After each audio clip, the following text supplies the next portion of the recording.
সাধু সঙ্গ করলে অন্তরে ভক্তি আসবে, আর ভক্তি আসলে প্রেম উদিত হবে। আর প্রেম যখন উদিত হবে, কৃষ্ণ নামের প্রেম যখন উদিত হবে, তখন আমরা ভগবানকে লাভ করতে পারবো। তো শাস্ত্রে বলা হয়েছে স্বর্গ মত্ত পাতাল এই ত্রিভুবনের শ্রেষ্ঠ বৈষ্ণব কে গো? ওমা, এই ত্রিভুবনের শ্রেষ্ঠ বৈষ্ণব কে? জয় রাধে। এই যে আমার বাজিয়া ভাই বলছে আমি, কেন বলেছেন জানেন? ওনার নাম হচ্ছে আশুতোষ, তাই বলেছে আমি শ্রেষ্ঠ বৈষ্ণব। এই আশুতোষ কাহাকে বলে গো? আশুতোষ কাহাকে বলে?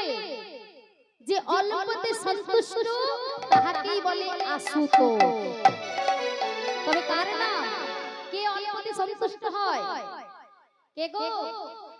বাবা ভোলেনাথ। আমার বাবা বলেছে বাবা ভোলেনাথ হচ্ছে অল্পতে সন্তুষ্ট, তাই বাবা ভোলেনাথের আরেক নাম আশুতোষ। আপনি অন্য কোনো দেব দেবীকে অল্পতে সন্তুষ্ট করতে পারবেন না, একমাত্র পারবেন আমার বাবা ভোলেনাথকে। তাই এই শ্রাবণ মাসে সবাই বাবার মাথায় জল ঢালতে গিয়েছিলেন কি মায়েরা? দেখি আমার কোন কোন মা গিয়েছে, একটু বাহুটা তুলুন দেখি আমার কোন কোন মা বাবা বাবার ভোলে মাথায়, বাবা ভোলেনাথের মাথায় কে কে জল ঢালতে গিয়েছিলেন? কেন গিয়েছিলেন? কি কারণে গিয়েছিলে? তার কারণ কি? না সবাই যাচ্ছে তাই আমরা যাচ্ছি, তাই তো? তাহলে এই শ্রাবণ মাসে সমুদ্র মন্থন হয়েছিল, আর সেই সমুদ্র মন্থনে হলাহল বিষ উঠেছিল। যখন এই হলাহল বিষ উঠে এই জগৎকে রক্ষা করার জন্য, এই বিশ্ব ব্রহ্মাণ্ডকে রক্ষা করিবার জন্য, তাই বাবা ভোলেনাথ ওই বিষ পান করেছিলেন। এই জগৎকে রক্ষা করার জন্য, এই বিশ্ব ব্রহ্মাণ্ডকে রক্ষা করার জন্য বাবা ভোলেনাথ বিষ পান করেছিলেন, হলাহল বিষ। আর সেই বিষ এসে বাবার কণ্ঠে বাবা ধারণ করে রেখেছিল, আর সেদিন থেকে বাবা ভোলেনাথের একটা নাম হয়েছিল কি? নীলকণ্ঠ। কেন হলো এই নীলকণ্ঠ নামটি? কেন হলো? না বাবা ভোলেনাথ তিনি বিষকে কণ্ঠের মধ্যে ধারণ করে রেখেছিল, তাই বাবা ভোলেনাথের নাম হলেন নীলকণ্ঠ। তাই সমস্ত দেবতারা চিন্তায় পড়ে গেলেন। কেন? না বাবা ভোলেনাথ বিষের জ্বালায় জর্জরিত হয়ে আছে, তাই বাবা ভোলেনাথকে কেমন করে ঠান্ডা করবে, শান্ত করবে, আর এই বিষের জ্বালা থেকে দূরীভূত করবে কেমন করে? সমস্ত দেবতারা চিন্তায় পড়লেন। তাই সেদিন সমস্ত দেবতারা বললেন বাবা ভোলেনাথের মাথায় জল ঢালা হোক। তাই তো সমস্ত ভক্তরা এই শ্রাবণ মাসে জল ঢালতে যায় শিবের মাথায়। কেন? কেমন গিয়েছিলে? সেই সমুদ্র মন্থন করতে গিয়ে যে বিষ হলাহল উঠেছিল, আর সেই বিষ বাবা ভোলেনাথ কণ্ঠে ধারণ করেছিল, আর সেই জ্বালা সহ্য করতে পারছে একমাত্র আমার বাবা ভোলেনাথ, অন্য কেউ পারবে না। আর সেই কারণে সমস্ত দেবতারা বললেন তোমরা সবাই বাবা ভোলেনাথের মস্তকে জল ঢালো, তবে ওই বিষের জ্বালা থেকে হয়তো দূরীভূত হবে। তাই সবাই এই শ্রাবণ মাসে জল ঢালতে যায় বাবা ভোলেনাথের মস্তকে। ওমা, সবাই যাচ্ছে তো বটে, কত দল বেঁধে কত লাইন দিয়ে যাচ্ছে বাবা ভোলেনাথের মস্তকে জল ঢালার জন্য। সত্যি কি ভক্তি নিয়ে যাচ্ছে? এই যে রাস্তাতে এত দল বেঁধে যাচ্ছে তার কাছে সত্যি কি মনের মধ্যে ভক্তি নিয়ে যাচ্ছে? লক্ষ্য করতে পারছেন? যেতে যেতে কি বলছে? রাস্তায় কত বালি, বাবার কত শালি, রাস্তায় কত বাম্পার, বাবার কত টেম্পা। যিনি পরম বৈষ্ণব, সর্বমত্ত পাতাল ত্রিভুবনের যিনি বৈষ্ণব, আর সেই বৈষ্ণবের মস্তকে জল ঢালতে যাচ্ছে এমন ব্যঙ্গমা রসিকতা করে, তাহলে প্রকৃত কি ভক্তি নিয়ে যাচ্ছে? শাস্ত্রে বলা হয়েছে বৈষ্ণবা যথা সম্ভব, বৈষ্ণবা যথা শম্ভু, বৈষ্ণবা যথা শম্ভু। এই স্বর্গ মর্ত্য পাতাল ত্রিভুবনের শ্রেষ্ঠ বৈষ্ণব আমার বাবা ভোলেনাথ। আর সেই শিবের মাথায় জল ঢালতে যাচ্ছে কত ব্যঙ্গমা করে, কত রসিকতা করে। ও মা, যাচ্ছে কেন জানো? আনন্দ পাওয়ার জন্য, ভক্তি নিয়ে যাচ্ছে না, একটু আনন্দ উপভোগ করবে, আর সেই কারণেই আজকে যাচ্ছে। কিন্তু মা গো, যে পিতার জন্য আমরা এই জগৎ সংসার দেখতে পেয়েছি, যে বাবার জন্য আমরা পৃথিবীর আলো দেখতে পেয়েছি, সারা বছরে হয়তো একবার সেই জন্মদাতা পিতার মস্তকে হয়তো একবার জল ঢেলে দেয় না। এটাই বড় কষ্ট লাগে। কষ্ট তো এখানে যে জীবন্ত বাবা আমার ঘরে রয়েছে, সেই জীবন্ত বাবার মস্তকে অন্তত একবার বছর ফুরিয়ে যায়, জল কেউ ঢেলে দেয় না। বাবা অসুস্থ হয়ে ঘরের মধ্যে থাকে যেন একটা বোঝা হয়ে, আর সবাই দল বেঁধে যায় তারকেশ্বরী শিবের মাথায় জল ঢালতে। মা দুর্গা সেদিন বলেছিল, ওরে আদি গুরু প্রত্যেকের পিতা মাতা, আদি গুরু প্রত্যেকের পিতা মাতা, তারপরে শিক্ষা গুরু, তারপরে দীক্ষা গুরু, তারপরে আমি ভগবান। শাস্ত্রে বলা হয়েছে, ভগবান নিজ মুখে বলেছে প্রত্যেকের পিতা মাতা হচ্ছে আদি গুরু, তারপরে দীক্ষা গুরু, তারপরে আমি ভগবান। একদিন পার্বতী মা দুর্গা তিনি কিন্তু এই জগৎ মাঝে সমস্ত জীবকে শিক্ষা দিয়েছে। কোন দিনা জানো মা? একটু বলবো? জয় রাধা।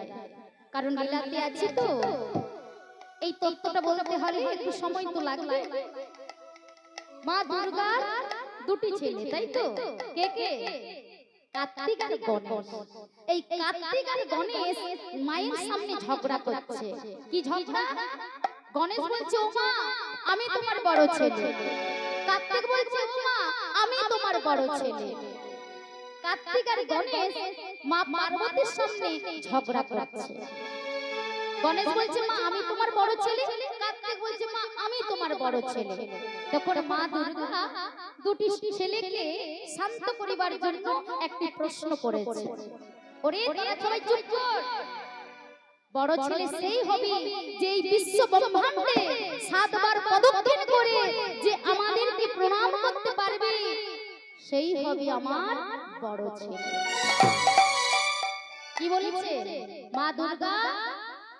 এই ঝগড়াকে বন্ধ করার জন্য একটি প্রশ্ন করেছে দুটি ছেলেকে। কি বলেছে মা? যে এই বিশ্ব ব্রহ্মাণ্ডকে 7 বার প্রদক্ষিণ করে আমাদেরকে প্রণাম করে যে আমার কোলে বসতে পারবে, সেই হবে আমার বড় ছেলে। কার্তিক তো মনের আনন্দে বেরিয়ে পড়েছে। ও মা, কার্তিকের বাহন কে গো? ময়ূর। আর গণেশের বাহন ইঁদুর। কার্তিক তো মনের আনন্দে ময়ূরের পিঠে চেপে বিশ্ব ব্রহ্মাণ্ড যাবে বলে প্রস্তুত হয়ে গিয়েছে। কিন্তু গণেশ কি করবে? ইঁদুরের পিঠে চেপে কি বিশ্ব ব্রহ্মাণ্ড ঘোরা যাবে? কয়েকটা যুগ কেটে যাবে এই বিশ্ব ব্রহ্মাণ্ড ঘুরতে, তাই না? কার্তিক মনের আনন্দে ময়ূরের পিঠে চেপে বিশ্ব ব্রহ্মাণ্ড প্রদক্ষিণ করতে গিয়েছে। আর গণেশ কি করেছে মা জানো? এই যে বলে না বেটে মানুষের নাকি গাঁঠে গাঁঠে বুদ্ধি, আর সেটাই হচ্ছে ব্যাপার। তাই গণেশ কি করেছে? বাবা মাকে বসিয়ে কৈলাসে বাবা মায়ের চারিদিকে প্রদক্ষিণ করে মায়ের কোলে বসে গিয়েছে। গণেশের বুদ্ধিটা কেমন দেখো। বাবার মা কৈলাসে বসে আছে, অর্থাৎ শিব আর দুর্গা কৈলাসে বসে আছে। গণেশ চারিদিকে প্রদক্ষিণ করে বাবার মাকে প্রণাম করে কোলে বসে গিয়েছে, দুর্গার কোলে বসে গিয়েছে। দুর্গা বলছে, কি করছিস গণেশ? তোর দাদা ময়ূরের পিঠে চেপে বিশ্ব ব্রহ্মাণ্ড প্রদক্ষিণ করতে গিয়েছে, আর তুই আমাদের চারিপাশে ঘুরে প্রণাম করে আমার কোলে বসে গেলি, এটা কি করলি? সেদিন গণেশ কত সুন্দর শিক্ষা দিয়েছে দেখুন মা, একটু মন দিয়ে আস্বাদন করো। গণেশ বলছে, মা তুমি যদি আমাকে মাতৃগর্ভে না ধারণ করতে, তোমার এই মাতৃগর্ভে না যদি তুমি ধারণ করতে, তুমি যদি সুন্দর পৃথিবীর আলো না দেখাতে, আমি কি বিশ্ব ব্রহ্মাণ্ড দর্শন করতে পারতাম? বলো মা, তুমি যদি কৃপা করে তোমার গর্ভে না ধারণ করতে, তুমি যদি আমাকে জন্ম না দিতে, আমি কি এই সুন্দর পৃথিবী দর্শন করতে পারতাম? তাই মা, এই বিশ্ব ব্রহ্মাণ্ডে সর্ব গুরু হচ্ছ তোমরা। মাগো, তোমাদের উপরে আর কেউ হতে পারে না, তাই তোমাদের চারিদিকে আমি পদক্ষেপ করে আমি প্রণাম করে তোমার কোলে বসেছি। কেন? তোমার মতো মা যদি আমাকে জন্ম না দিত, আমি কি বিশ্ব ব্রহ্মাণ্ড দর্শন করতে পারতাম? এই বিশ্ব ব্রহ্মাণ্ড তখনই দর্শন করতে পেরেছি শুধুমাত্র তোমার কৃপায়। তুমি আমাকে মাতৃগর্ভে ধারণ করেছিলে বলে আজ আমি সুন্দর পৃথিবী দর্শন করতে পেরেছি, তাহলে তোমার থেকে এই পৃথিবী বড় হতে পারে না। গণেশ এত সুন্দর কথা মাকে বলল। ও মা, এইভাবে মা আর ছেলের কথোপকথন হচ্ছে, আর এমন সময় কার্তিক ময়ূরের পিঠে চেপে পুরো বিশ্ব ব্রহ্মাণ্ড সাতবার প্রদক্ষিণ করে ও মা যেই দরজার সম্মুখে এসে দেখেছে গণেশ মায়ের কোলে বসে আছে, গণেশকে দেখে কার্তিক একবারে চমকে উঠে গেছে। কি মা, এ তোমার কেমন বিচার? এই তো তুমি বললে যে নাকি বিশ্ব ব্রহ্মাণ্ড সাতবার প্রদক্ষিণ করে তোমাদের প্রণাম করে যে কোলে বসবে সেই নাকি বড় ছেলে, তাহলে আমি আমার ময়ূরের পিঠে চেপে বিশ্ব ব্রহ্মাণ্ড প্রদক্ষিণ করতে গেলাম, আর গণেশ তোমার কোলে, আমার আস্তে না আস্তে গণেশ তোমার কোলে, এ তোমার কেমন বিচার মা? ছি ছি ছি, তুমি মা হয়ে এমন স্বার্থপরের মতন বিচার করলে। দুর্গা বলছে, ওরে কার্তিক চুপ কর, কি বলছিস তুই?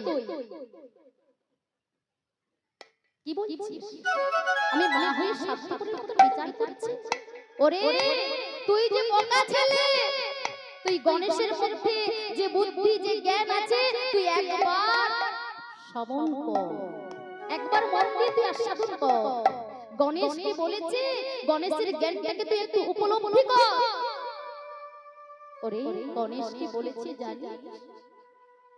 যে মা যদি আমাকে কৃপা করে পৃথিবীর আলো না দেখাতো, আমি কি বিশ্ব ব্রহ্মাণ্ড দর্শন করতে পারতাম? তাহলে মায়ের উপরে পৃথিবী বড় হতে পারে না, মাই আমার কাছে বিশ্ব ব্রহ্মাণ্ড, পিতামাতাই আমার কাছে বিশ্ব ব্রহ্মাণ্ডের গুরু। তাই আদি গুরু পিতামাতা, এই পিতামাতার উপরে আর অন্য কেউ গুরু হতে পারে না। তাই মা দুর্গা গণেশকে বললেন, ওরে গণেশ তোর জ্ঞান দেখে আমি ধন্য হলাম, তাই আজকে আমি আশীর্বাদ করলাম প্রত্যেকটি বছরের প্রথম মাস, ও মা বছর যখন শুরু হয় প্রথম মাস কি মাস? বৈশাখ মাস। তাই মা দুর্গা আশীর্বাদ করলেন গণেশকে, যত দেবদেবীর পূজা হবে সমস্ত দেবদেবী পূজার আগে তোর পূজা আগে হবে, আমি তোকে আশীর্বাদ করলাম। তাই গণেশের পুজো ওই বৈশাখ মাসে হয়। কেন হয়? তার কারণ কি? মা তাকে আশীর্বাদ করেছে, মা দুর্গা গণেশকে আশীর্বাদ করেছে, ওরে গণেশ যত যত দেবদেবীর পূজা হবে সমস্ত দেবদেবী পূজার আগে তোর পূজা আগে হবে। তাই বছরের প্রথম মাসে বৈশাখ মাসে গণেশের পুজো আগে হয়, তারপরে সমস্ত দেবদেবীর পুজো শুরু হয়। তাই মা দুর্গা আমাকে আমাদের এই জগৎ মাঝে শিক্ষা দিয়ে বুঝিয়ে দিলে। নিতাই গৌর প্রেমানন্দে হরি হরি। তাই সবাই যাবে বাবার মাথায় জল ঢালতে যাবে না বলছি না, কিন্তু পিতামাতাকে অন্তত ভক্তি করতে হবে। পিতামাতার মধ্যে দুঃখ দিয়ে কষ্ট দিয়ে বাবা ভোলেনাথের মাথায় জল ঢাললে বাবা ভোলেনাথ খুশি হবে না। হবে কি? হবে না। আগে পিতামাতাকে ভালোবাসতে শেখো, তারপরে তুমি বাবা ভোলেনাথের মাথায় জল ঢালতে যেও। তাই গৌরী প্রেমানন্দে হরি।